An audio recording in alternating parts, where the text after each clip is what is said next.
Hai guys, Assalamualaikum warahmatullahi wabarakatuh. Apa kabar? Mudah-mudahan sehat selalu. Jumpa lagi dengan aku, Dimas Anggara. Jumpa lagi dengan aku, Arif, dan kali ini aku pengen bikin video sharing ke teman-teman semua. Jadi sambil ngisi waktu ya. Karena untuk SKB sendiri masih belum ada kepastian kapan akan dilaksanakan. Tapi insya Allah ya SKB bakal tetap dilaksanakan.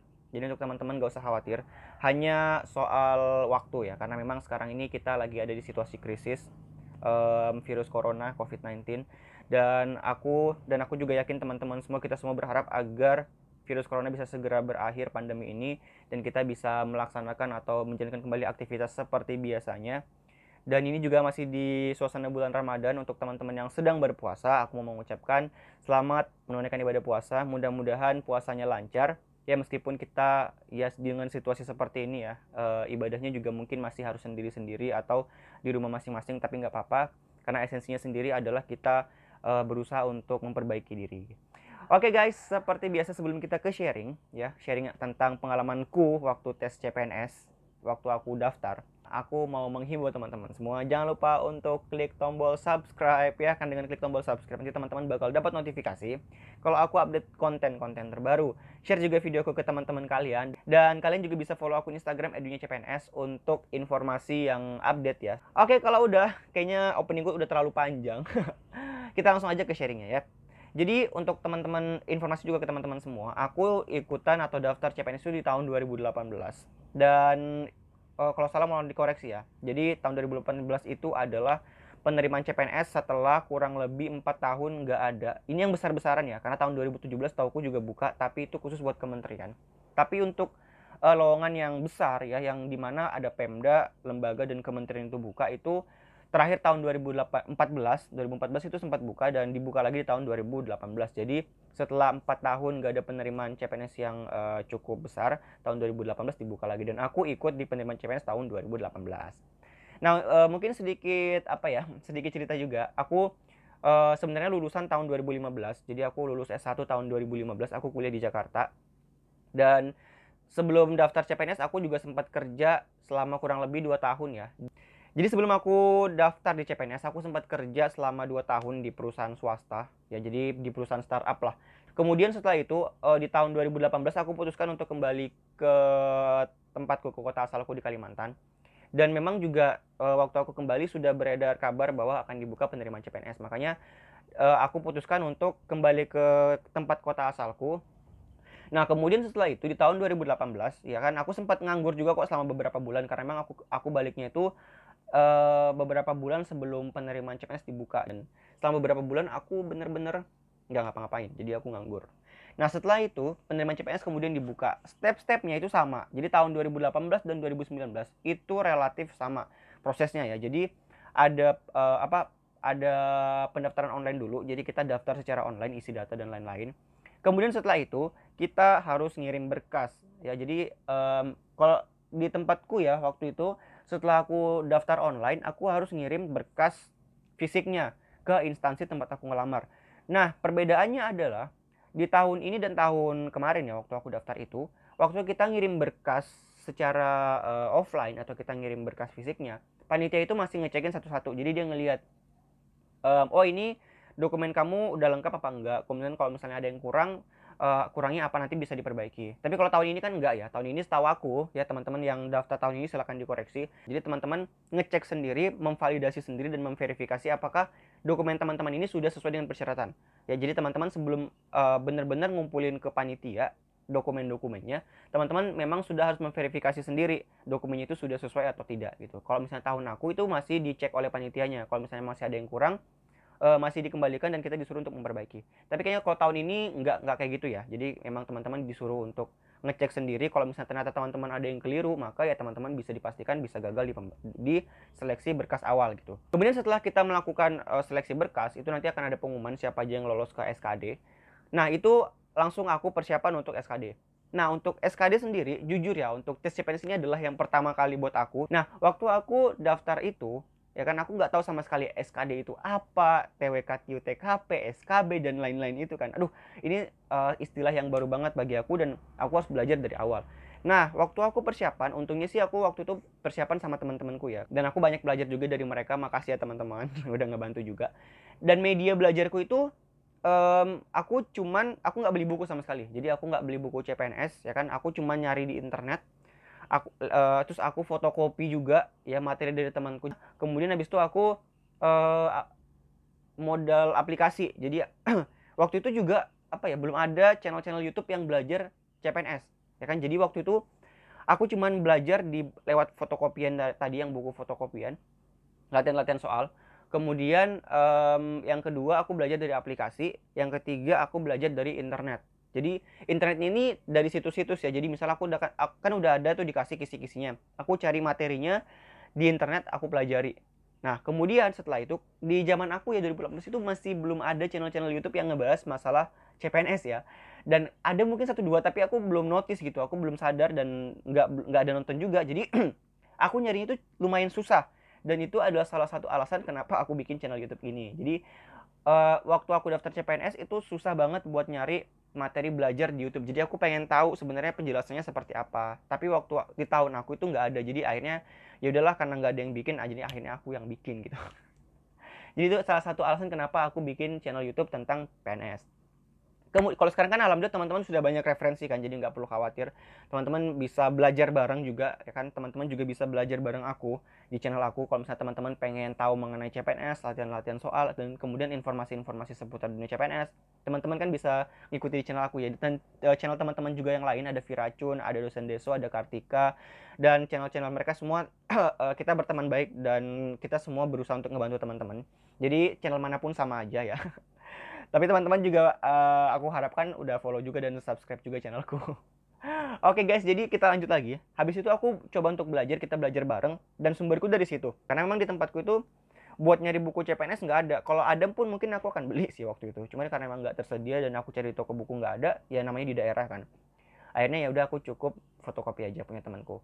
Nah setelah itu tesnya kemudian berlangsung. Aku akhirnya dapat jadwal ya. Jadwalnya adalah aku dapat tes itu di hari pertama sesi kedua. Ya jadi bayangkan, aku nggak bisa nanya ke teman-temanku yang udah tes ya kan, seperti apa soal yang mereka dapat gitu. Jadi kalau misalnya aku tes beberapa hari setelahnya, mungkin aku masih bisa nanya ke teman-temanku kan, gimana kemarin soal-soalnya, susah apa enggak gitu. Jadi aku tuh nggak tahu, karena kan tahun 2018 itu skema soal TKP-nya berubah banget. Jadi yang awalnya aku kayak santai-santai aja kan belajar dalam belajar itu, maksudnya TKP itu aku nggak terlalu pay attention karena aku pikir TKP ini paling gampang gitu kan. Di waktu itu sebelum aku masuk tes SKD kan, ternyata itu berubah banget dan beda banget dengan apa yang aku pelajari gitu. Jadi dan aku metode belajarnya yang aku pakai adalah, yang pertama ini juga aku sudah share ya di video-video tipsku, tapi aku bakal ulang lagi. Jadi aku belajarnya itu adalah pertama aku list dulu mana materi yang udah aku kuasai, karena kan BKN itu udah ngasih kisi-kisi kan. Jadi mereka udah ngasih kisi-kisi materi apa aja yang bakal mereka ujikan, dan itu mempermudah kita juga sih. Jadi mempermudah kita untuk belajar, jadi kita ada arahan, kemudian kita terarah lah dalam belajarnya. Nah aku list dulu mana materi yang pertama aku kuasai banget ya, karena aku alhamdulillah sih, aku kalau misalnya di matematika aku masih bisa ngikutin. Aku tuh untuk ilmu-ilmu ngitung-ngitungan aku alhamdulillah masih bisa, apa ya, bisa lah untuk ngerjain. Tapi kalau misalnya udah kayak teori-teori gitu, aku perlu extra effort juga buat belajar, karena aku bukan tipe-tipe orang yang suka dengan hafalan gitu. Jadi aku uh, list dulu semuanya. Jadi untuk TIU alhamdulillah aku bisa lah, maksudnya untuk TIU-nya. Untuk TWK-nya, nah ini yang aku masih agak deg-degan.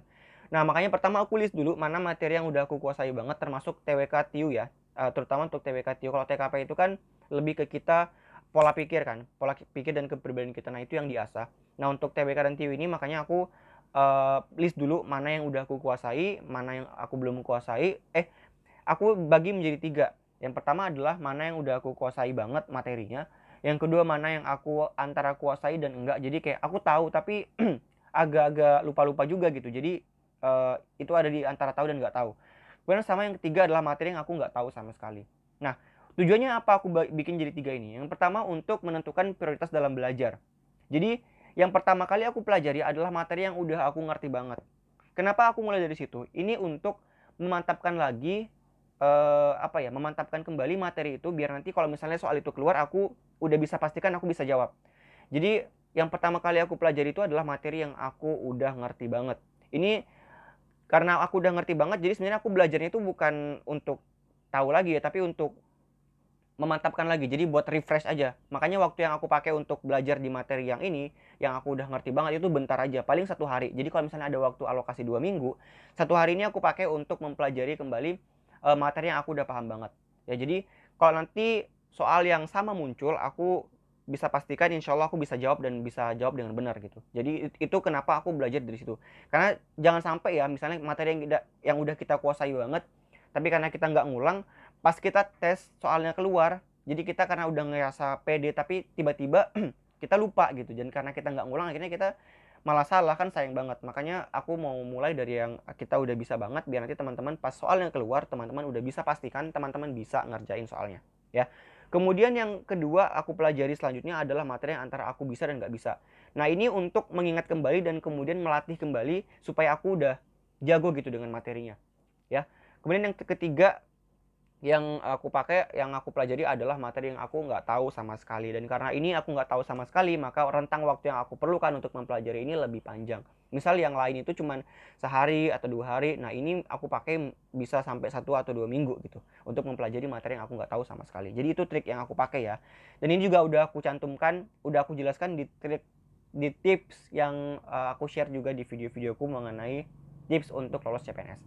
Kemudian setelah itu tes lah ya, hari hanya sudah tiba dan aku tes di hari pertama sesi kedua. Bayangkan, jadi aku nggak ada waktu sama sekali, nggak untuk nanya-nanya ke temanku yang udah tes seperti apa soalnya. Jadi untuk teman-teman yang emang tes di hari pertama atau yang tes di awal-awal, aku tahu apa yang kalian rasakan, nggak usah khawatir ya. Jadi sebenarnya apa ya, ini lebih ke persiapan kita sih dan kepercayaan diri, karena aku percaya ya, dan gimana pun kalau misalnya udah rezeki kita insya Allah bakal dapet kok. Jadi ketika aku tes di hari pertama sesi kedua ya, aku sebelum tes udah pokoknya aku yakinkan diri, tenangin diri, aku udah tahu kok semua, maksudnya yakinkan diri kita udah nguasain semua materinya ya. Jadi jangan sampai ada keraguan sedikit pun di benak kita, aduh ada materi ini yang aku nggak tahu, ini aku belum pelajari. Nggak usah, jadi fokuskan aja, aku udah yakin, aku udah menguasai semua materinya, insya Allah nanti aku masuk ke dalam, aku bisa ngerjakan dengan baik. Udah, jadi hentikan pemikiran-pemikiran negatif tentang materi yang belum kita kuasai ya. Fokus pada materi yang udah kita kuasai aja. Jadi nggak usah terlalu overthinking dengan yang belum kita kuasai. Oke? Even teman-teman pun masih ada yang belum dikuasai, nggak apa-apa ya. Jadi nggak usah terlalu dipikirkan. Ketika teman-teman udah mau masuk ke dalam ruangan, yang harus teman-teman camkan adalah kepercayaan diri kalau teman-teman sudah menguasai semua materi dan teman-teman pasti bisa. Itu yang paling penting ya. Jadi jangan sampai ada keraguan. Jadi ketika di luar tuh aku ya udah santai-santai aja, maksudnya berusaha untuk menenangkan diri, meskipun aku deg-degan juga gitu, gimana nanti di dalam seperti apa. Karena ya siapapun pasti kan pengen dapet yang terbaik kan. Akhirnya aku nunggu masuk ke dalam sesi, TKP-nya beda banget dan itu cukup menguras waktu ya. Dan karena emang shock juga sih, ternyata soalnya panjang-panjang. Jadi cukup tidak terduga juga, dan apalagi aku hari pertama sesi kedua belum dapat kayak ancang-ancang atau peringatan dulu dari teman-teman sebelumnya kalau soalnya bakal panjang-panjang. Untuk urutan sendiri aku ngerjain pertama dari TKP, kemudian TWK, terakhir TIO. Kenapa aku urutannya ini? Ini mungkin juga bisa teman-teman terapkan, bisa juga enggak, karena ini perspektif orang beda-beda.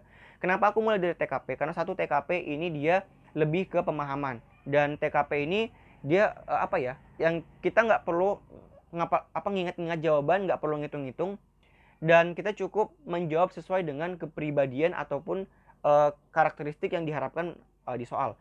Dan kenapa aku pilih ini lebih dulu? Karena untuk ngejawab ini aku butuh pemikiran yang fresh ya. Dan kalau misalnya aku ngejawab ini pas udah terakhir pasti aku panik dong. Dan ketika kita panik, nanti jawaban yang kita berikan itu bisa jadi psikologinya udah beda. Jadi aku pengen ngejawab soal TKP di mana psikologi itu masih tenang gitu, masih nggak mumet dengan TWK dan TIU.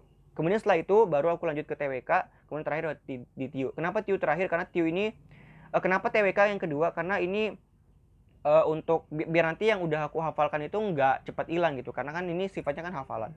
Lalu terakhir TIU ini aku nggak perlu ngapal, cukup ngitung-ngitung, makanya aku ngerjain terakhir. Jadi aku ngerjain yang pertama itu TWK dulu, TKP dulu. Jadi urutannya kemarin ketika aku ngerjain itu pertama TKP, kedua TWK, terakhir TIO. Nah ini bisa teman-teman terapkan juga, bisa juga enggak, karena tiap orang punya metodenya masing-masing. Tapi ini yang aku lakukan kemarin ya. Dan teman-teman juga nggak harus melakukan hal yang sama, ini bebas kok. Jadi teman-teman silakan difikirkan strateginya, tapi yang aku lakukan kemarin adalah seperti itu. 90 menitnya sudah berlalu dan alhamdulillah aku bisa ngerjain satu soal dengan baik. Dan pengumuman pun tiba. Alhamdulillah aku lanjut ke SKB. Nah, kemudian habis itu aku mulailah persiapan buat SKB. Nah, gimana persiapan aku waktu ke SKB? Insya Allah aku akan bahas pada video selanjutnya, karena ini udah panjang banget ya videonya. Untuk SKB-nya seperti apa? Insya Allah aku akan share pada video selanjutnya ya. Jadi teman-teman yang lagi persiapan buat SKB, silahkan dipantengin terus channel aku ya. Silahkan ditunggu-tunggu untuk gimana sih kalau misalnya kalian pengen tahu gimana persiapan aku waktu persiapan SKB, nanti silahkan disimak pada video selanjutnya. Terima kasih sudah menyaksikan. Insya Allah kita akan jumpa lagi pada video selanjutnya. Assalamualaikum warahmatullahi wabarakatuh dan sampai jumpa. Bye-bye. Selamat puasa guys.